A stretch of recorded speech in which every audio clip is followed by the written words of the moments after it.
Hi, this is Winner, and welcome to Winscope Podcast. So, recently I've been on a business trip to one of the more challenging places, and my confidence was hit pretty hard during one of those trips.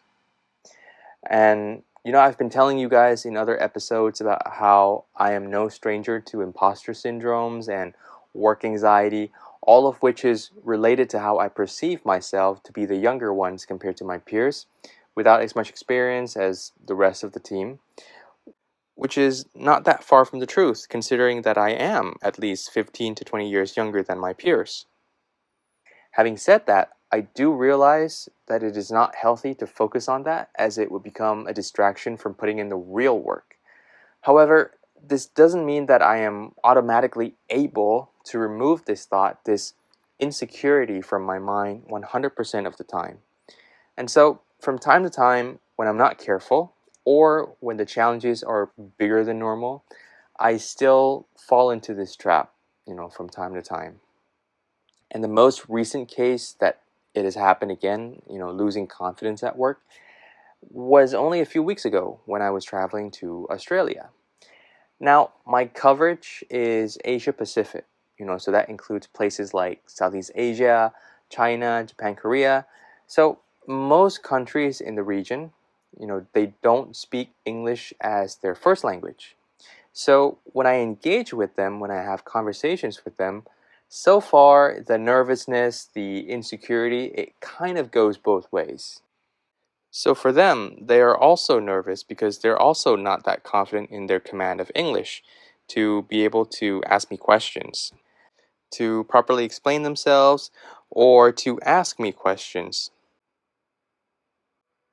Now, that is not at all the case for one particular subregion in the region that I cover, which is the continent of Australia, where not only do they speak English as their first language, but they are also not afraid to question and challenge things. At least this is the culture that I've experienced so far, from my personal experience. And so whenever I engage with them, whenever I talk to them, I have always had to make sure that I am very well prepared. So although not 100% of the time, this essentially amplifies, my insecurity and my lack of confidence when speaking to them. And the other thing which probably contributed for this trip was that I was there during the winter. So by around this time in May, in Australia, it was already freezing cold, especially in Melbourne. I was also recently back from Shanghai, doing back-to-back trips. So within a couple of days into this trip, I quickly fell back into this trap again of losing confidence at work. However, this means that it was also another opportunity for me to learn by trying to get myself out of it. So here I am sharing with you guys 3 ways that I've learned to regain and build my confidence at work. So the first one is stop using the same measuring stick to compare yourself to your peers.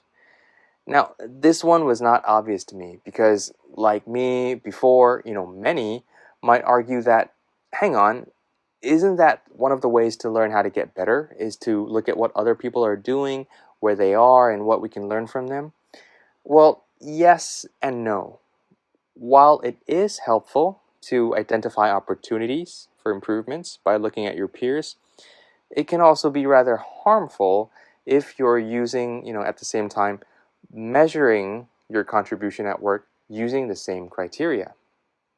And one of the main reasons is that there is no single approach to how you contribute in your role. So think of CEOs, nowadays that we see in the media.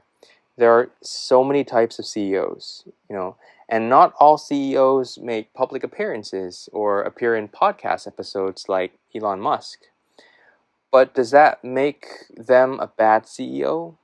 Not at all. So keep in mind that in whatever position that you are in, you will always have your own unique way to contribute without always needing to fit a particular mold, as long as you are able to deliver all of the key deliverables and keep your boss happy. In my case, I've always thought that I needed to become a really aggressive, person to speak very sternly because I'm, a safety guy. While there are some elements to that I can, practice and learn, there are also ways to show assertiveness without aggression. So I can still deliver the same message sternly without rejecting my natural personality. The second point is, to build confidence at work, is to focus on solving problems. When you are lacking confidence, you tend to focus on the wrong things in order to develop them. And more often than not, that thing that you tend to focus on is yourself. Many of us, tend to make the mistake of trying to find the shortest path possible to building confidence, which often leads to making everything about themselves. What should I say to impress people? How do I make sure I sound smart enough? How do I make people think that I'm important? So you unconsciously make everything about you instead of trying to understand the situation or the issue or the task at hand and focus on solving problems. And you know what? Surprisingly, from my experience, if I am able to disengage from being hyper focused on myself, words that needed to be said tend to come much more naturally to me. You listen more carefully to understand the situation and to focus more on addressing the issues and solving problems. And you know what? People will appreciate you more for it. Now, the third point, the final one that I've learned to remind myself, is to slow down. When we are nervous, we tend to put everything in hyperdrive. Your mind is racing, which then makes your speech faster. Now, this is very common knowledge, but surprisingly, most people, when they're in the moment of being consumed by anxiety and nervousness, and this includes myself, by the way, we forget this. We forget that, our minds just race and we tend to speak faster. And the worst part is that when you are nervous and you speak faster, it kind of self-perpetuates, by making you even more nervous. And the cycle goes on and on and on. What I have learned from my peers and from observing my seniors is to deliberately slow down certain parts of your speech. Not only does this calm down your audience, but it also calms yourself down so that you don't dissipate this energy of nervousness. Another benefit is that it also draws people attention to what you are about to say and ensure that they remember the key message. Now, I could make an entire episode about speech alone, but for this one, I'd like to focus on sharing with you the technique to help you deliberately slow down your speech and yourself, which is mainly through breathing. So the key is take a deep breath in very quickly, very deep breath, and very, very, very slowly breathe out and focus on your body. The slow breathing out here is the key, and it will help slow down your whole system.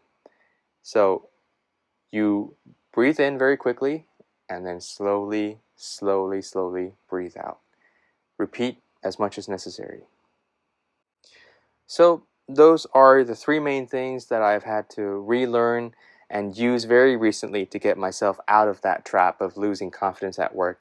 And I found them to be very helpful at sustainably building confidence at work is by stop measuring yourself to your peers using the same criteria, focus on solving problems, not yourself, and try to slow yourself down.